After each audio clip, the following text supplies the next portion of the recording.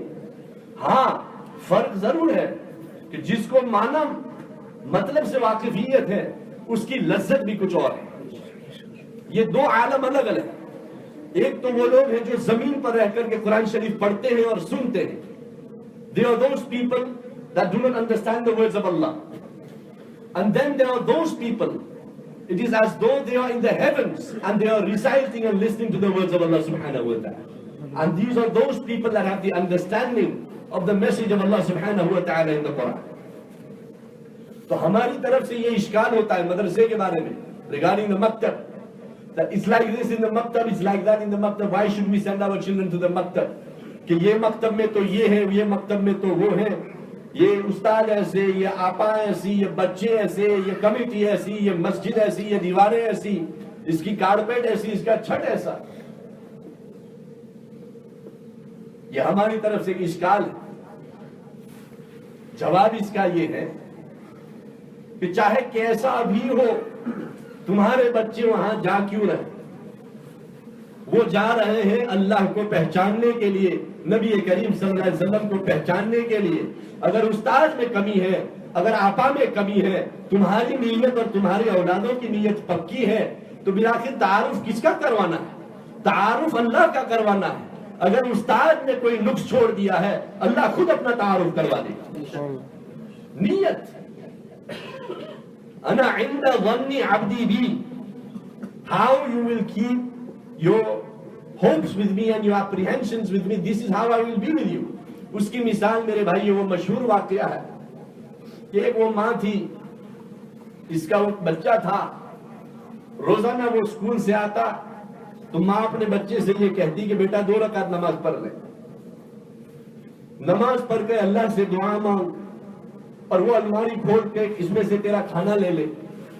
Perform 2 rakat salah, make dua, open the cupboard and take your meal.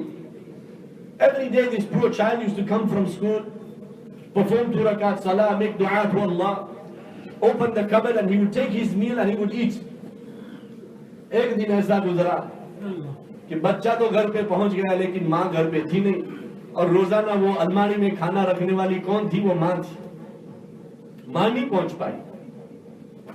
اب ایک طرف بچہ گھر پہ پہنچ رہا ہے, ماں کو یہ فکر ستا رہی کہ my son will go home, he will perform his 2 rakat salah, he will make dua. If he opens the cupboard and he sees that the meal is missing, there is no meal, he will become despondent, he will become distant from the mercy of Allah subhanahu wa ta'ala. یہ کہیں اللہ سے نا امید نہ ہو جائے. ماں کی یہ فکر دل میں تھی. بچے نے حسب معمول آ کر کے 2 رکعت نماز ادا فرمائی, اللہ سے دعا فرمائی, الماری کھولی تو اللہ نے کھانے کا نظام فرما دیا. انا عند ظن عبدی بی, کہ میرا بندہ میرے بارے میں جو بھی گمان رکھے گا میرا معاملہ ایسا ہی ہوگا.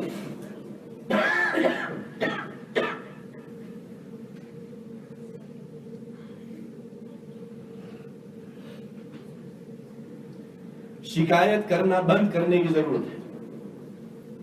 دینی درسگاہ کے بارے میں ہم ہماری زبانوں پر شکایت کیسے لائیں؟ شکایت کرنے کا حق کس کو ہے؟ جو روزانہ آتا ہو اور مدرسے کے ہر کلاس کو صفائی کر دیتا ہو, اپنی طرف سے خوشبو لگا دیتا ہو, اساتذہ کا ادب اور احترام کرتا ہو, بچوں کو اللہ اور اللہ کے رسول کے مہمان مانتا ہو, اور رات دن اس کی فکر میں لگتا ہو, وہ اگر شکایت کرے تو اچھا بھی لگے. ہمیں مسجد کی طرف آنا نہیں, ایک جمعہ کی نماز ہفتے بھر پڑھی تو پڑھی, ورنہ چھٹیوں کے ایام میں مقامی مسجد میں پڑھی تو پڑھی, اور بس صبح شام یہی شکایت کہ ہمارا مدرسہ تو یوں, ہمارا مدرسہ تو یوں. دیکھنے تو تو آیا نہیں, پوچھنے تو تو آیا نہیں, تو کیسے یہ کہہ سکتا ہے کہ تیرے مدرسے میں یہ بات ہے؟ ایسے جملے کسنا میرے بھائیوں خود کے لیے سب سے زیادہ مضر, یہ ایمان سے دور کر دینے والے جملے.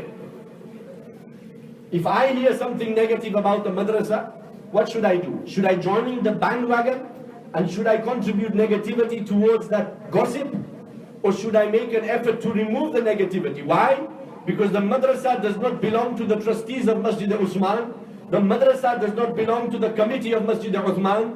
The madrasa is the place where the recognition of Allah subhanahu wa ta'ala is taught, and the place where the recognition of Allah subhanahu wa ta'ala is learned, because this zameen, this earth belongs to Allah and Allah alone.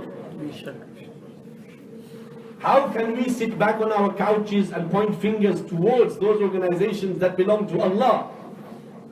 Allah ہمیں نصیب فرمائیں گے یا محروم کریں گے؟ یہ محرومی کے اسباب ہیں.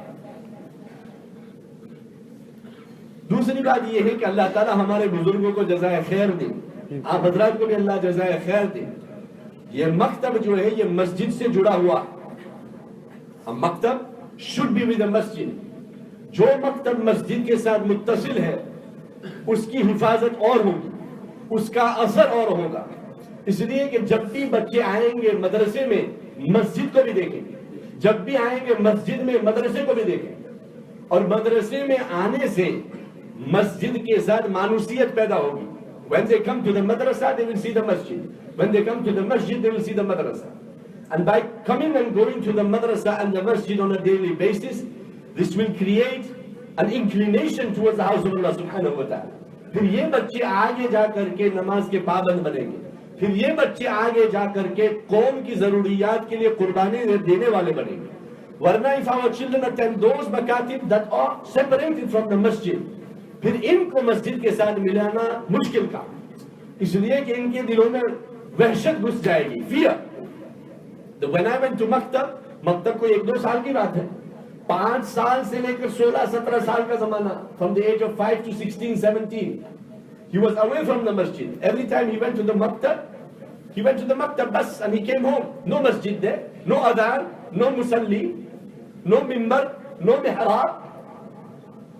So there will be a weird feeling for that individual. To then get him used to the mahol of the masjid and the mahol of the community is another effort in its place. So اللہ تعالیٰ ہمارے بزرگوں کو جزائے خیر دے. یہ مکاتب جو مساجد کے ساتھ رکھے ہیں اللہ نے, اس کے پیچھے بہت بڑا بھیڑ, اس کی حکمتیں ہیں, اس کے فائدے ہیں. ان فائدوں کو ہمیں سامنے رکھ کر کے کام کرنا ہے. Any problem of the madrasa is my problem. There is a leaking tile in the roof. I am a roofer, I should go and fix the roof. There is a leak in the wuzu khana. I am a plumber. ہم انتظار نہ کرے کہ میں کوئی motto بنانے نے کہتا ہوں جو بھائی میری آخرت ہے, میری آخرت کا پائپ لیک ہو رہا ہے, میں فکر لے کر کے جاؤں, پتہ بھی نہ چلے کسی کو کہ کس نے آ کر کے پائپ ٹھیک کیا, بس دعاؤں کا مالک بن جائے. ذمہ دار حضرات دیکھیں گے کہ پائپ لیک تھی, کوئی اللہ کا بندہ آ کر کے ٹھیک کر کے چلا گیا تو بہت ساری دعائیں ملیں گی. مسجد میں گندگی ہے تو ہم اس کو اٹھائیں. کچھ ہفتے پہلے نکاح کی مجلس میں یہ مثال دی کہ ہم جب چھوٹے تھے تو ہم ہمارے استادوں سے یہ سنا کرتے تھے کہ بیٹا کچرا نظر آئے تو اس کو اٹھا کر کے جیب میں رکھ لے, ایک کچرے کی ایک بھور ملے. آپ لوگوں نے سنا ہے؟ میں نے تو سنا ہے بھائی. ہے کوئی اور دوسرا جس نے یہ بات سنی ہو کسی سے, اپنے استاد سے؟ ہے نا بھائی. لیکن آپ پورے قرآن شریف کو دیکھیں, حدیث کو دیکھیں, یہ بات نہیں ملے گی. لیکن مجھے یقین ہے اس بات پر کہ میرا اللہ مجھے ہر کچرے پر ہور ضرور دے گا, کیونکہ میں نے بھی بتلا دی حدیث قدسی, انا عند ظن عبدی بی, کہ میرا بندہ مجھ سے جو گمان کرے گا میں یہ معاملہ کروں گا. تو میں نے کچرے اٹھاتے وقت جیب میں ہمیشہ یہ سوچا کرتا کہ ہر کچرے پر مجھے ہور ملے گی, تو اللہ کی ذات پر یہ قرضہ ہے اور اللہ تعالیٰ ضرور یہ قرضہ ادا فرمائیں گے. تو ایک استاد کی بات اگر شرعی اعتبار سے دیکھیں تو غلط, لیکن زندگی بھر یہ سبق باقی رہا. How many messages and lessons were given to us by our ustads and our appas when we were in the madrasa. Alhamdulillah, 15 years later, 20 years later, 30 years later, 40 years later, we still remember the words of our asatiza. We still remember the messages of our asatiza. ہم ان مکاتب کو اہمیت دیں میرے بھائیوں, ان کی اہمیت کو مانیں, ان کی اہمیت کو سمجھیں, اور اس کے خلاف زبان درازی کو یا عمل کو ہم مضر سمجھیں. Because remember, now the mahol and the environment outside is changing. Legislation is changing. The language is changing. Politics is changing. Which means day by day, for the masajid and the makatib and the marakis and the madaris to run, they are making it more and more difficult. What should we do? Firstly, look at our intentions. Purify our intentions. Look at our amal. How we are running our organizations.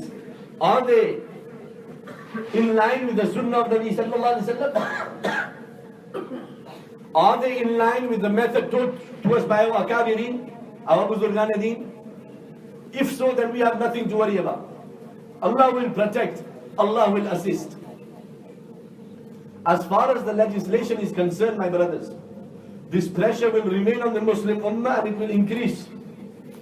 سوال میرا آپ سے یہ ہے کہ آج تو اللہ کے دیے ہوئے اساتذہ موجود ہیں جو سبق پڑھا دیں گے تمہارے بچوں کو. 30 سال کے بعد ہمارے بچوں کے بچوں کو کون سبق پڑھائے گا؟ ہم نے کوئی اس کا انتظام کیا؟ ہم نے اس کا کوئی نظام کیا؟ پورے شہر میں ہمارے کتنے بچے عالم دین بن رہے ہیں؟ ہمارے بچوں کو ہم نے کتنوں کو وقف کیا دین کی تعلیم کے لیے, دین حاصل کرنے کے لیے؟ If we have not prepared our youth to acquire the knowledge of deen so that they may become the muallimin, the teachers of the future, then who will teach our children? Then you will resort to the internet again, and then you will require the interactive whiteboard 30 years down the line, and you know what? There will be 0 at the beginning and there will be 0 at the end. جو آیت میں نے پڑھ کے آپ کو سنائی ہے, یا ایھا الذین آمنوا قوا انفسکم واہلیکم نارا, کہ اے ایمان والو اپنے آپ کو بھی اور اپنی اولادوں کو, اپنے اہل و عیال کو جہنم کی آگ سے بچاؤ. It is our responsibility to safeguard ourselves from Jahannam and also safeguard our children from Jahannam. If our children do not attend Maktab, how will they know? اب ایک دوسرا فتنہ نکلا ہے. The moment our children are 14 years old, 15 years old, leave madrasa. کیوں بھائی؟ GCSE. یہ کیا ہے بھائی GCSE؟ اللہ تعالیٰ GCSE دیکھ کر کے جنت میں داخلہ دے گا. GCSE کی وجہ سے مکتب چھوڑ دو. ایک دفعہ قرآن پڑھ لیا بس مدرسہ چھوڑ دو. My son has completed the Quran once, he must leave the maktab. My son is approaching his GCSEs, he must leave the maktab. یہ بے حد غلط باتیں. When your children approach GCSEs, this is when he has a better understanding of the fitna outside, all the sinful avenues, all the avenues of shirk, the avenues of kufr, the avenues of transgression. He understands them better. So if you take him out of maktab, 5 till 7:30 he used to be in the house of Allah. Now he will be on the street following shaitan. Keep him in the maktab. Why should we remove him? اور مکاتب والوں پر ذمہ داری یہ ہے کہ وہ اپنے نصاب اور نظام کو بڑھائے تاکہ 16-17 سال کے بچے بھی اور 16-17 سال کی بچیاں بھی مدرسے میں رہ کر کے تعلیم حاصل کر سکیں. یہ شریعت میں ایسی کوئی بات ہے ہی نہیں کہ as soon as they 14-15 تو مدرسہ چھڑا دو, بلکہ اس ملک کے ماحول کو دیکھ کر کے اور یہاں جو نقصانات ہمیں نظر آتے آئے دن, ان حالات کو دیکھ کر کے تو ہمیں یہ چاہیے کہ ہمارے بچوں کو مدرسے میں رکھو until 16 and 17. الحمدللہ اللہ کا شکر ہے کہ بلیک بن میں ہمارے مدرسے میں یونیورسٹی جانے والے بچے بھی آ رہے ہیں, کالج میں جانے والے بچے آج بھی مکتب میں آ رہے ہیں. ہماری طرف سے نظام ہوگا. if the syllabus is there, the program is in place, then inshallah al-aziz we have hope in Allah. Allah will give the public tawfiq to take benefit.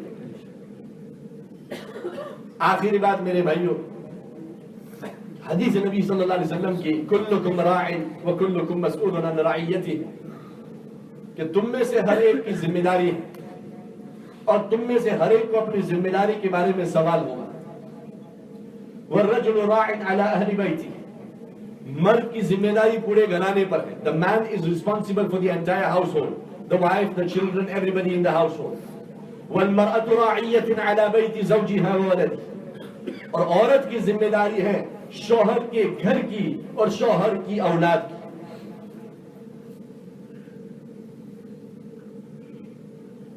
یہ بات مثال سے سمجھ میں آ جائے گی. قریبی زمانے میں ایک پیرنٹ نے مجھ تک پیغام بھیجا دوسرے کے ذریعے سے کہ مولانا صاحب ہمارے مدرسے میں استنجے کا سبق کہاں ہے. وہ آ گئے میرے پاس پوچھنے کے لیے کہ ایک پیرنٹ نے مجھ سے یہ سوال کیا ہے. میرے مزاج کے موافق میں نے ان سے یہ کہا کہ اس پیرنٹ کو میرے پاس بھیج دو, میں استنجا کسے کہتے ہیں کیسے کہتے ہیں میں سمجھا دوں گا. سوال یہ ہے کہ یہ استنجے کا سوال کرنے پر مجبور کیوں ہوا. میں جواب دوں, اس کے بچے کو کھڑے کھڑے پیشاب کرنے کی عادت تھی اور وہ یہ سمجھ رہا تھا کہ یہ استاد کی ذمہ داری ہے مدرسے میں کہ میرے بچے کو بیٹھ کر پیشاب کرنا اور استنجے کا طریقہ سمجھائے. میں نے اس کو سمجھایا کہ ادھر آ بھائی, 5 سال کی عمر سے لے کر کے 11 سال کی عمر تک ہر سال ہمارے نصاب میں یہ سبق موجود ہے, دیکھ رہے تیری آنکھوں سے.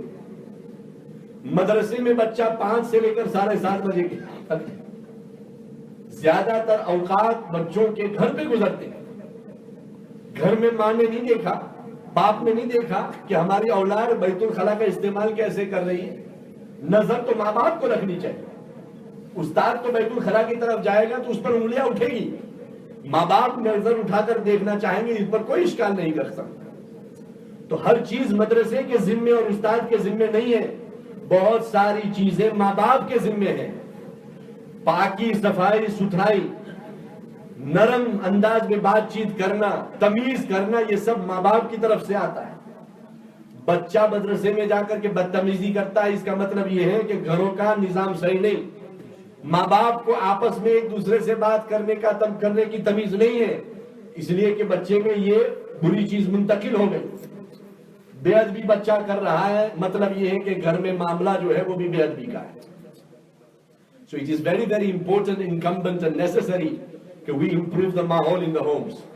گھروں کے ماحول کو درست کرنے کے لیے میرے بھائیوں، روزانہ کھانا کھانے کے بعد شام کو سونے سے پہلے پورا گھرانہ بیٹھ کر کے 5-60 منٹ فضائل اعمال کی تعلیم کرنا. 5 to 7 minutes of تعلیم in the home. 5 to 7 minutes. یہ تعلیم اتنی مفید ہے میرے بھائیوں. اللہ کو حاضر ناظر رکھ کر کے میں تم کو ایک مثال دیتا ہوں. ہمارے شہر میں مجھ پر خط آیا کہ ایک بہت بڑا پرابلم ہے. پرابلم بہت بڑا تھا واقعی، کہ دوسرے شہر میں ایک عورت تھی، اللہ نے اس کو 3 بچوں سے نوازے تھے. 3 بچے، the mother of 3 children. اور یہ عورت شراب اور ڈرگز کی عادی، اتنا شراب پی لی تھی کہ پولیس آ کر کے اس کو ہینڈ کف کرتے گھر میں بچوں کے سامنے. یہ اس کا عالم ہے. اللہ کے فضل و کرم سے اس کے رشتہ داروں کے ساتھ بیٹھ کر کے ایک ترتیب بنائی، تو 2 مہینے کے بعد ان لوگوں کے ساتھ میری میٹنگ ہوئی اور ان سے میں نے بات کی. انہوں نے مجھے یہ بتلایا کہ مولانا یہ ہماری جو بہن ہے یہ مسلسل رو رہی ہے، 24 گھنٹہ رو رہی ہے، تو اس کا کوئی آپ علاج کریں، یہ کیا حالت ہے. میں نے اس عورت سے پوچھا پردے کے پیچھے سے کہ بہن یہ آپ کی فیملی جو کہہ رہی ہے کہ آپ کو مسلسل رونا آ رہا ہے، اس کی وجہ کیا ہے. بتلایا کہ جب ہی سے میرے گھر میں تعلیم شروع ہو گئی اور میں میری اولاد سمیت تعلیم کرتی ہوں گھر میں، تب سے میری یہ کیفیت بن گئی ہے کہ 24 گھنٹے مجھے افسوس ہے میری پرانی زندگی پر. شراب بھی چھوڑ دی، ڈرگز بھی چھوڑ دیے، 5 وقت نماز کی پابند بن گئی. اور بلکہ میں نے بتلا دیا کہ یہ رونے کی جو تیری کیفیت ہے اس کی دلیل ہے کہ اللہ نے تیری توبہ قبول فرمائی. تو یہ تعلیم جو ہے میرے بھائیوں، اللہ اور اللہ کے رسول کے الفاظ ہیں، دلوں کو پلٹ دینے والی یہ چیزیں. آسمان والے فرشتے ایسے گھرانوں، آسمان والے فرشتوں کے لیے چمکتے. گھروں میں تعلیم اور گھروں کے نظام کو صحیح، دعاؤں کی پابندی، ادب اور اخلاق، غسل کرائیں بچوں کو تو سکھلائیں کہ یہ سنت طریقہ ہے غسل کا. کھانے بیٹھے ہیں تو بتلائیں کہ یہ سنت طریقہ ہے کھانے کا. روزانہ گھر میں جتنی بھی چیزیں ہوتی ہے ہر چیز میں سنت کا دخل اور سنت کی تعلیم اور سنت کا پیغام ہماری طرف سے. تو انشاءاللہ العزیز تربیت کرنے والی ذات تو اللہ کی ہے، کیونکہ لفظ تربیت نکلا ہے یہ لفظ رب سے، اور میرا اور آپ کا رب کون؟ اللہ.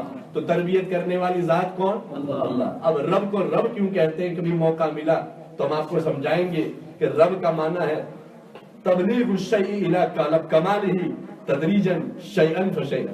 اگر اللہ تعالیٰ نے زندگی باقی رکھی، موقع ملا تو انشاءاللہ اس کی بھی تشریح کر دیں گے.